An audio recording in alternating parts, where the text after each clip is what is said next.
circuit suivant, le circuit RLC mixte. On nous demande de calculer la tension de sortie V0. Alors, on nous donne la tension instantanée de la source. Donc on peut dire que oméga c'est égal à T, à 4 radians par seconde. L'angle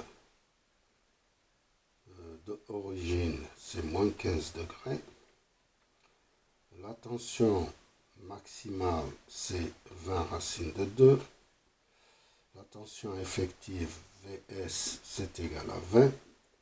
Donc si on doit écrire cette tension en vecteur ou bien en nombre complexe, c'est 20 et argument moins 15 degrés. Si on veut la tracer, moins 15, voilà, c'est 20 et ça c'est moins 15 degrés. On va tracer le diagramme vectoriel plus tard. Donc maintenant, pour calculer V0, il faut calculer l'impédance V0, c'est, si on appelle ça Z1, Z2, Z3, et ça c'est Z1, V0 c'est Z2, Z3 multiplié par I. C'est Z2, Z3, c'est-à-dire c'est l'impédance équivalente de ces deux multiplié par le courant principal. Ça c'est des nombres complexes, ok? Donc pour calculer I, il nous faut l'impédance équivalente. Donc l'impédance équivalente, c'est Z1 plus Z2 multiplié par Z3 sur Z2 plus Z3. Alors, Z1, c'est résistif, c'est R1. Z2 c'est capacitif, c'est moins J XC1. Et XC1, c'est 1 sur C1 multiplié par oméga, c'est 1 sur C1, c'est 10 millifarad multiplié par 4, donc c'est 1000 sur 40, c'est 25 ohms, donc ici c'est moins J 25 ohms. Maintenant XL1, c'est L1 oméga, c'est 5 Henri multiplié par 4, c'est 20 ohms. Donc Z3, c'est JXL1, donc c'est J20. Donc ici on aura 60 plus moins J25 multiplié par J20 sur moins J25 plus J20. Alors, le résultat est le suivant. Ça donne 25. Ça donne moins J5. Et 25 divisé par 5, ça fait 5. Moins J divisé par J, ça s'annule.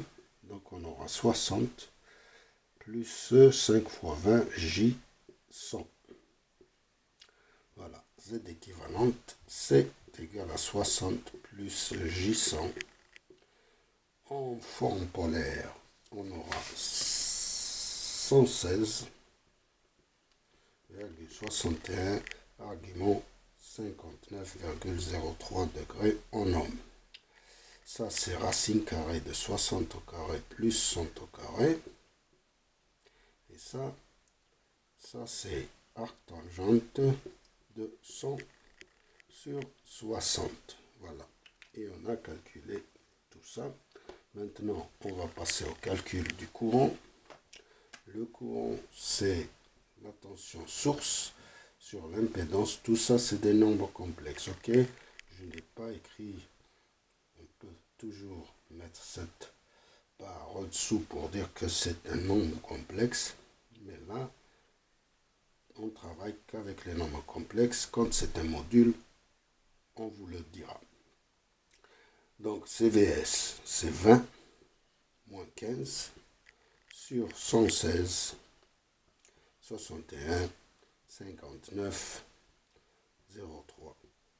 Comme la division, on divise les modules, donc c'est 0,171 et on additionne, c'est-à-dire c'est ça, moins 15, une division, l'argument devient moins 59,03 et le courant il est de 0,171 moins 74,03.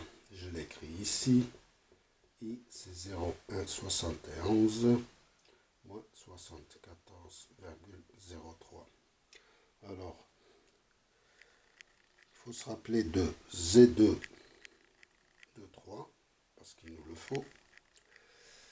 Et maintenant, on peut calculer V0. V0, c'est Z de 3, c'est J100. On nomme, c'est J100 multiplié par I qui est de 0,171 moins 74,03. Donc on aura 17,1. Ça c'est plus 90 moins 74. Ça nous donne un argument de 15,97 degrés en volts. Voilà. On écrit ici V0, c'est égal à 17,1 et 15,97 degrés en volts. Maintenant, on peut tracer le diagramme vectoriel et on peut calculer les valeurs instantanées. Alors, on va... L'axe DRL, c'est ça. Et maintenant, on prend moins 15. Moins 15, on représente la tension de source. Moins 15, c'est ici. Voilà, donc on trace VS. VS, c'est 20. Voilà, c'est VS. V0, c'est plus 15 et 17,1.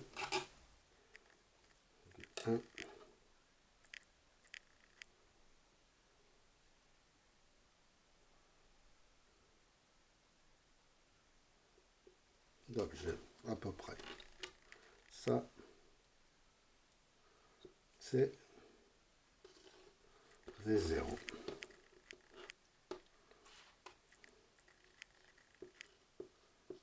Maintenant, on trace le courant. Le courant, c'est moins 74, moins 74, moins 74, c'est à peu près ça. Et c'est 0,17, donc je vais le dessiner de cette façon. Voilà, c'est I. Et en valeur maintenant instantanée, on peut l'écrire ici. V0 instantané, on a calculé, c'est 17,1 multiplié par racine 2, parce qu'on prend la valeur maximale, sinus oméga c'est 4, T, et plus 15,97 degrés en volts.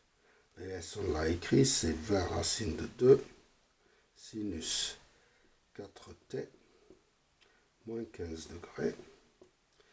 Et le courant instantané, c'est 0,171 racine de 2, sinus 4T, moins 74,03 degrés en ampères. Voilà, on a tout calculé et je vous remercie.